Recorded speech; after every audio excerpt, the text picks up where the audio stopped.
In my car's darkness, the text message shone. Street Mary's Church, 2:00 p.m. This is something you must see. Unknown figure.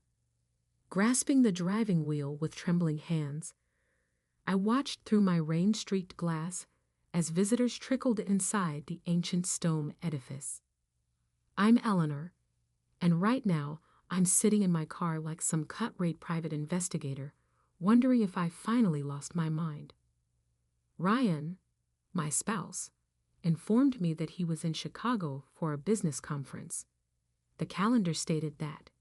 His secretary attested to that. The hotel registration indicated that.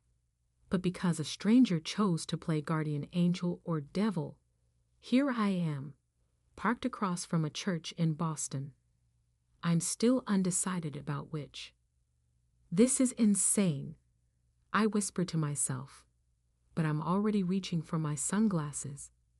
The church bells start their mournful toll as I slip out of my car, heels clicking against the wet pavement. Each step feels like I'm walking toward my own execution. I slip in through the side door, finding a spot behind a marble pillar. The familiar scent of lies and incense hits me, and for a moment, I'm transported back to my own wedding day, 7 years ago. Same church, different dreams. The organ starts playing, and my heart stops because there he is. Ryan, my Ryan, standing at the altar in a tuxedo I've never seen before, hands clasped in front of him, that familiar nervous tick in his jaw. He's not in Chicago, he's here, waiting for the bride. She appears at the entrance, and the ground shifts beneath my feet. Long dark hair, olive skin, that graceful walk. I'd know her anywhere. Megan, my best friend since 3rd grade, the woman who helped me pick out my own wedding dress. Dearly beloved. The priest's words fade into white noise as I watch them exchange vows. My husband and my best friend, promising to love each other until death do them part. Just like he promised me. Just like we all promised each other when we were kids. No secrets, no lies, friends forever. I don't remember leaving the church. Don't remember the drive home. But I remember the moment I decided, sitting in our kitchen, our perfect magazine-worthy kitchen that Ryan insisted on remodeling last year, watching the sun set through windows that suddenly felt like prison bars. My phone buzzes. Ryan, conference running late. Don't wait up. I pour myself a glass of his favorite scotch, the one he saves for special occasions. The liquid burns my throat as I swallow, and I welcome the pain. It's real, unlike everything else in my life. Another text from the unknown number. Now you know. What will you do about it? What will I do? I laugh, and it sounds foreign to my ears, sharp, dangerous, like breaking glass. I open my laptop and start typing. Dear Laura, I hope this email finds you well. I've been thinking about hosting that family reunion you've always wanted, because that's the thing about betrayal. It's not just about the act itself. It's about the elaborate dance of lies that came before it. The carefully constructed alibis, the practiced smiles, the casual touches that meant nothing. And Ryan, my charming, perfect Ryan, has always been an excellent dancer. But so have I. I take another sip of scotch and smile. Let them have their honeymoon. Let them think they've won. I got time, and I got something better than their love. I got their trust. The sun sets completely, leaving me in darkness, but for the first time today, I can see everything clearly. The old photo album feels heavy in my lap, each page weighted with memories I can't trust anymore. There we are, Ryan, Megan, and me at 16, sprawled on my parents' lawn. Ryan's arm is around both of us, and we're laughing at some forgotten joke. The edges of the photograph are worn, like everything else about that summer. I ordered Chinese. Ryan calls from downstairs. His footsteps echo through our house, each one making my skin crawl. He's been home 3 days since the wedding, his second wedding, acting like nothing's changed, like he didn't just shatter everything we built. I close the album as he enters our bedroom, carrying 2 plates of food I won't touch. Remember when we used to get takeout with Megan every Friday? The words leave my mouth before I can stop them, sharp as broken glass. Ryan's smile doesn't quite reach his eyes. That was a lifetime ago. Was it? I stand up, letting the album fall to the floor with a satisfying thud. Because I saw her 3 days ago. She looked exactly the same. His chopsticks freeze halfway to his mouth. Just for a second. Blink, and you'd miss it. But I catch it. I catch everything now. Eleanor? He sets his plate down, approaching me with that concerned expression he uses on difficult clients. Have you been drinking? I laugh. And it sounds like my mother's laugh after Dad left. That's your move. Gaslight the wife into thinking she's crazy. I'm worried about you. His hand reaches for mine, but I step back. When did it start? The question burns my throat. Was it before our wedding? During? Tell me, Ryan. Was I the backup plan or the cover story? You're not making any sense. But his left hand twitches. Is tell when he's lying. I've spent 7 years cataloging his habits, learning his rhythms. Funny how clearly you see things when you're looking for the cracks. I was at Street Mary's on Tuesday. The words hang between us like smoke. Nice tux, by the way. Better than the one you wore at our wedding. The mask slips just for a moment, but it's enough. His eyes go cold, calculating. This is the real Ryan, the one I never let myself see. It's not what you think. Don't. My voice doesn't shake. I'm proud of that. Don't insult me with excuses. I watched you marry my best friend while I was supposedly your loving wife at home. What exactly should I think? He runs his hands through his hair, another tell. It's complicated. There are things you don't understand. Like what? The joint bank accounts you opened. The property you bought together. Or maybe the fact that your mother knew the whole time. That stops him. How did you? I'm not the idiot you think I am. I move to the dresser, pull out the stack of documents I've collected over the past 3 days. You should really use better passwords than our anniversary date. Though I guess that's meaningless now. Eleanor, please. He reaches for the papers. I hold them back. We can work this out. I'll explain everything. Like you explained your business trip to Chicago? I spread the documents on the bed. Bank statements, property deeds, emails. Or should we discuss the trust fund Laura set up for your children with Megan? His face goes white. You had no right. I had every right. The scream tears from my throat, raw and primal. I'm your wife. I was your friend. We grew up together, all 3 of us. And you? I stop, breathing hard. He's staring at me like he's never seen me before. Maybe he hasn't. Maybe I've never seen myself either. Get out.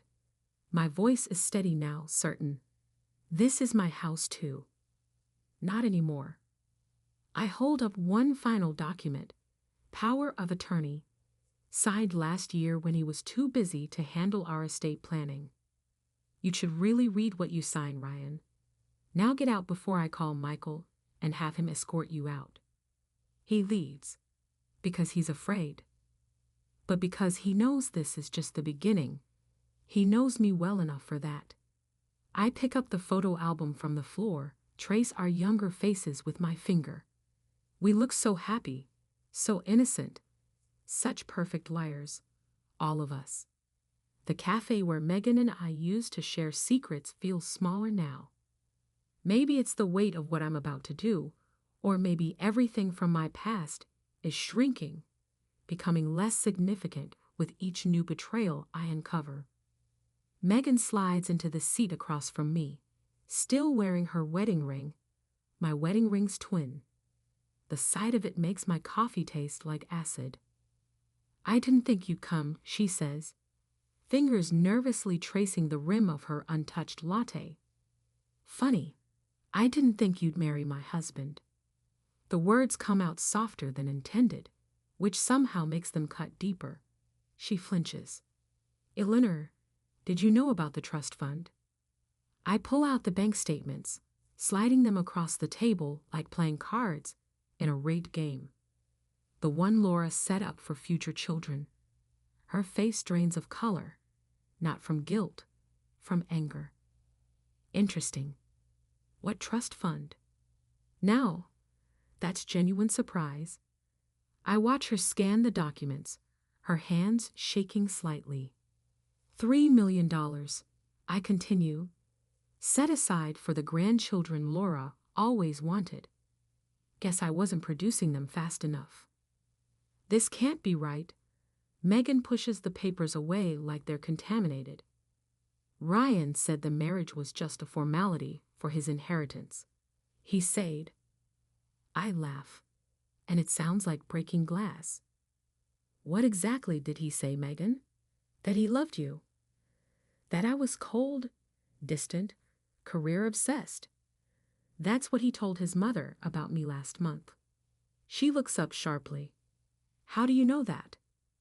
Because I've spent the last week discovering just how thoroughly my husband, our husband, has been playing us both. The waiter approaches. We both wave him away without looking up. There's more, I continue, pulling out my phone. Want to hear the recording of Ryan discussing property investments with Laura? The ones using your family's real estate connections. My family's? Megan's voice trails off. Her mother, Grace, owns one of the largest real estate firms in Boston, a detail Ryan knew well before he ever asked me out. Did you ever wonder why he chose us? The question hangs between us like smoke, the two best friends who'd never betray each other. The perfect cover story. Stop. Megan stands up so quickly her chair scrapes against the floor. You're trying to hurt me because I hurt you. I get it. I deserve it. But, sit down. My voice doesn't waver. You haven't heard the best part yet. She sits, more from shock at my tone than obedience. Remember that summer internship Ryan helped you get at Grace's firm? The one that convinced your mother he was such a wonderful guy. I slide one more document across the table. Look at the date on that property transfer. Her hands shake as she reads. This is my mother's signature, but she would never sell her prime development property for half its value. She didn't know. She did. Check the witness signatures. Megan's face crumples as she recognizes her own handwriting. I was just notarizing documents. Ryan said it was practice for my license while I was planning our wedding. You were unknowingly helping him steal from your own mother. The truth tastes bitter on my tongue. He played us both, Megan. The only difference is I figured it out before he could take everything. She looks up at me, really looks at me for the first time since she sat down. What are you going to do? I stand up, gathering the documents. Wrong question. The real question is, what are we going to do? We? You have two choices. Keep playing his game and lose everything, or help me take him down. I pull out one final document, a USB drive containing everything I've discovered. Your mother's company, my savings, Laura's reputation. He's built his entire plan on the assumption that we'd never compare notes. Megan stares at the drive like it might bite her. If this gets out, everything burns.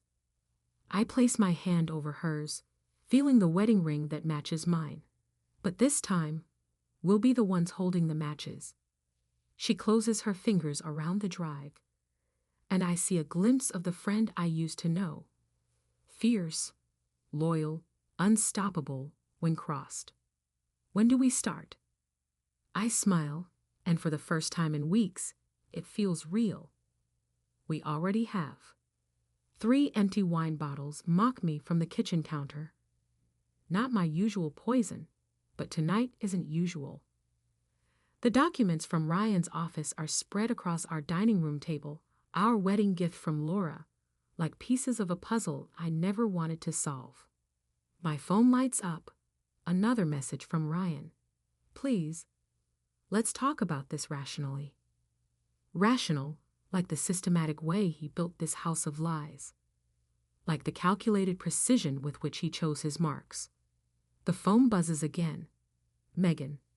This time, Grace is asking questions. We need to move faster. I switch it off, but my hands won't stop shaking. The magnitude of what we're planning finally hits me. This isn't just about exposing Ryan anymore. We're talking about destroying families, reputations, lives. The doorbell rings. For a moment, I consider ignoring it, but then I hear the key in the lock. Only one person besides Ryan has that key. Jesus. Eli Michael steps into the dining room, taking in the chaos. When's the last time you slept? I wave vaguely at the papers. Did you know Ryan's father killed himself? Michael freezes. What? 10 years ago, right after Ryan graduated law school. I hold up the newspaper clipping I found buried in Laura's financial records. Officially, it was a hunting accident. Unofficially, I'd push forward a stack of bank statements. He discovered Laura and Ryan had been embezzling from his company for years. Christ. Michael sinks into a chair. Does anyone else know? Just the person who's been sending me anonymous tips. I tap the burner phone on the table. They sent me this today. Copies of William Mitchell's suicide note. He tried to stop them, Michael. He tried to expose them. And they. My voice cracks.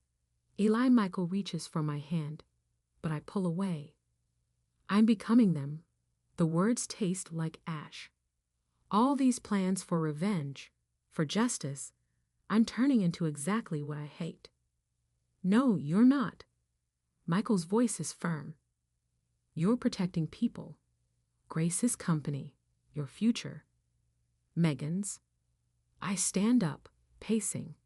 Or am I just so focused on destroying Ryan that I don't care who gets caught in the crossfire? Because right now, I'm sitting here planning to expose everything at the family reunion, knowing it will devastate people who had nothing to do with this. Like who? Like Ryan's sister's kids, who lose their college fund when I expose Laura's financial schemes. Like Grace's employees, who might lose their jobs if the company's reputation tanks. I grab one of the wine bottles, not caring that it's empty. Like William Mitchell, who died trying to do the right thing while I'm plotting elaborate revenge scenarios like some comic book villain. Michael is quiet for a long moment. Then he stands up and takes the bottle from my hand. You want to know the difference between you and them? I look away, but he continues. You're standing here at 3:00 in the morning, torturing yourself about the moral implications of your actions. They're sleeping peacefully, counting their money, and planning their next con. That doesn't make it right. No, it doesn't. He starts gathering the papers, organizing them methodically. But it means you have a choice. You can expose everything dramatically at the reunion, like you planned, or what? Or we do this the right way, legally, carefully. He holds up William Mitchell's suicide note. We finish what Ryan's father started, but we do it smart. We protect the innocent parties first. The burner phone buzzes again. Another message from the anonymous source. Ask Laura about the offshore accounts.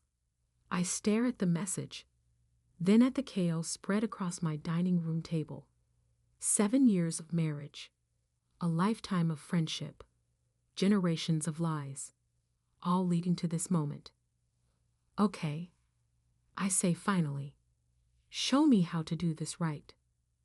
Michael nods, pulling out his phone.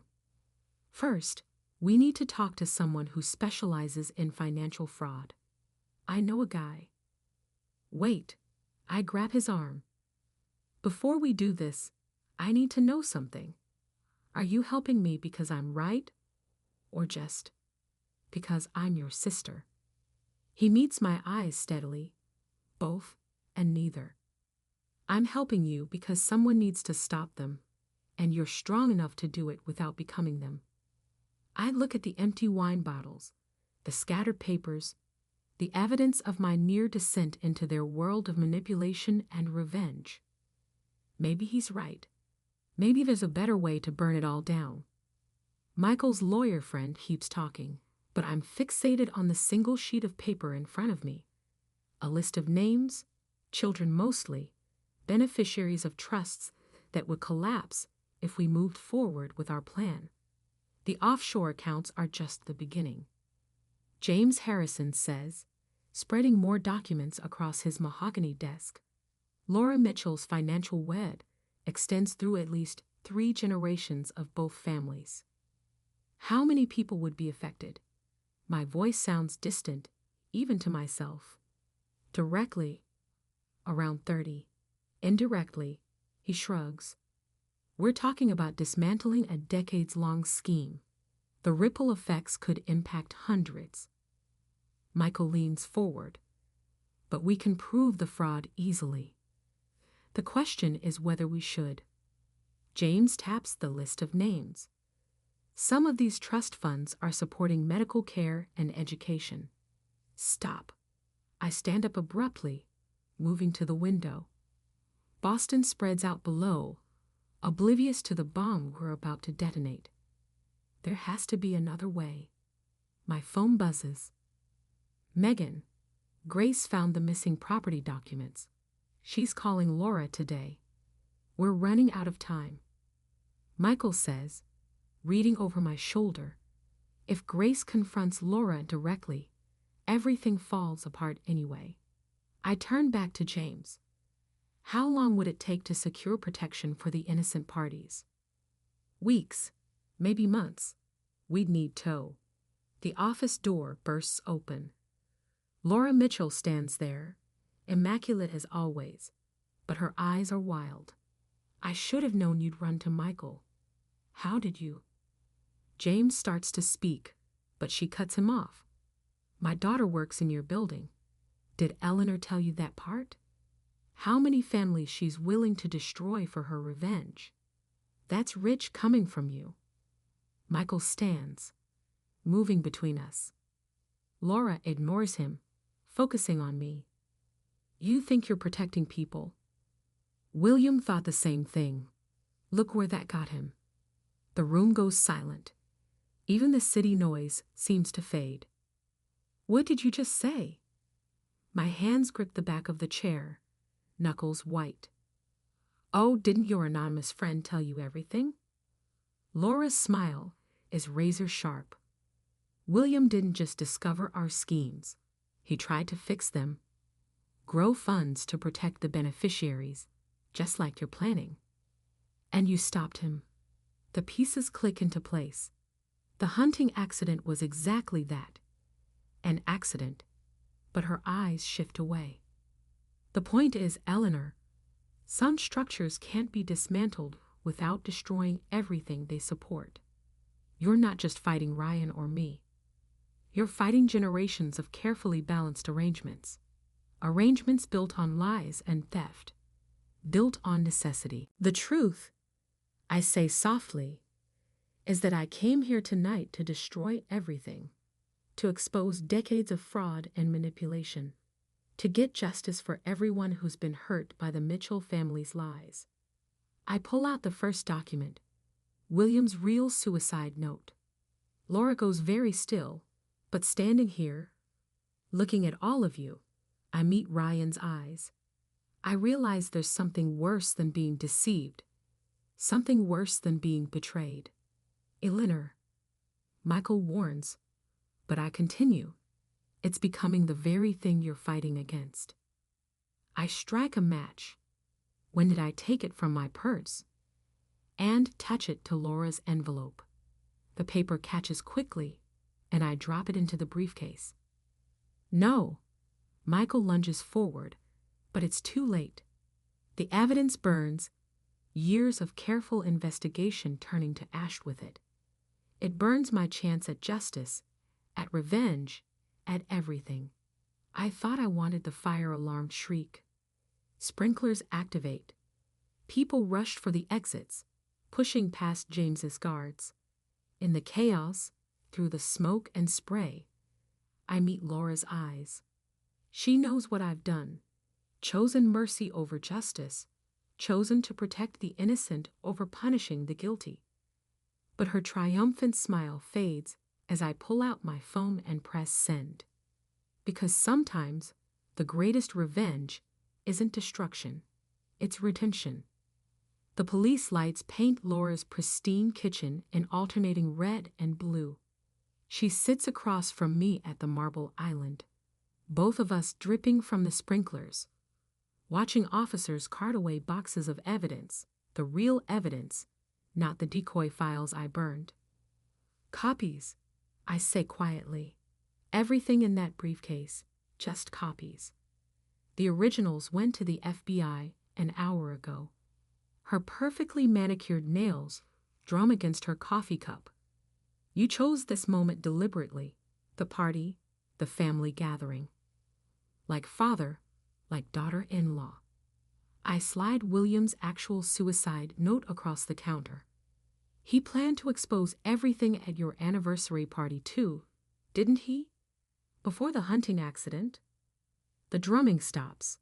Through the window, I see Ryan being led to a police car, Michael watching with grim satisfaction. You don't understand what you've done.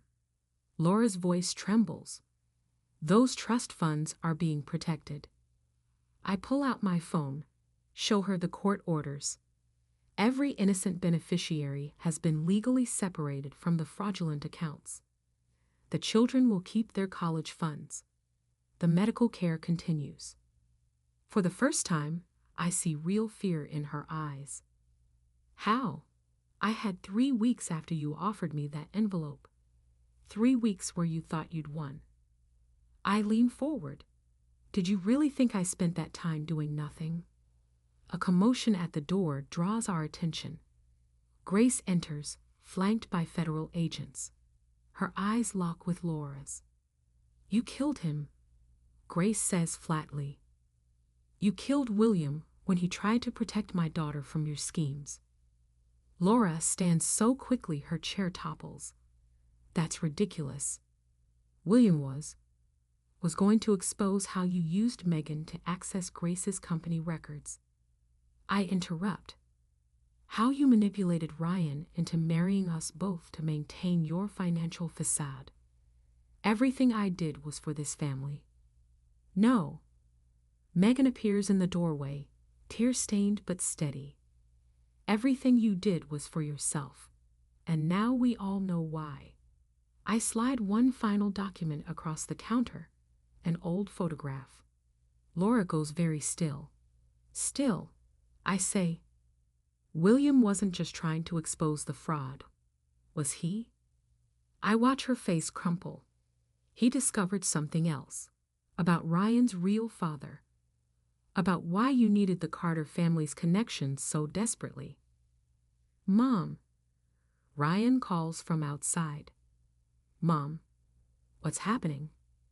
Laura lunges for the photograph, but Grace is faster. Her gasp echoes in the suddenly silent kitchen. That's my father with Laura. 37 years ago. I confirm. 9 months before Ryan was born, the truth hangs between us like smoke. Decades of manipulation, all to hide one desperate affair, to maintain the Mitchell family's perfect image.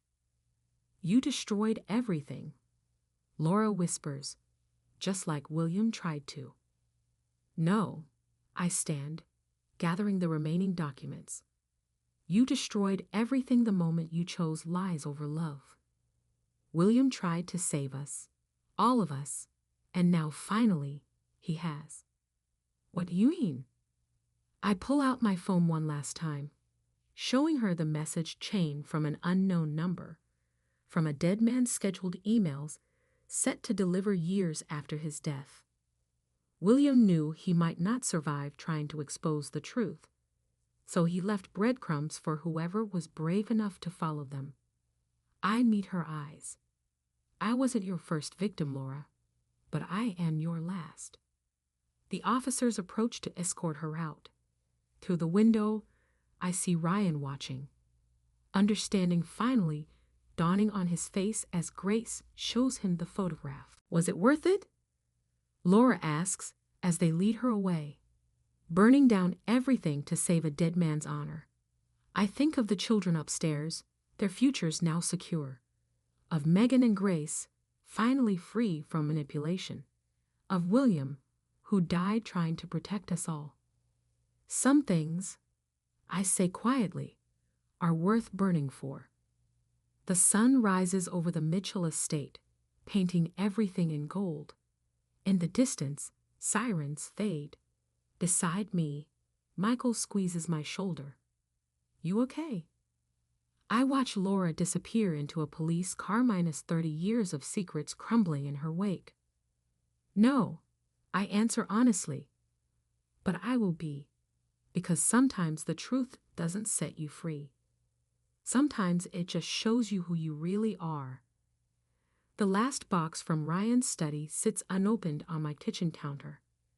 Through the window, autumn leaves scatter across my backyard, where 3 kids once promised to be friends forever. My phone buzzes.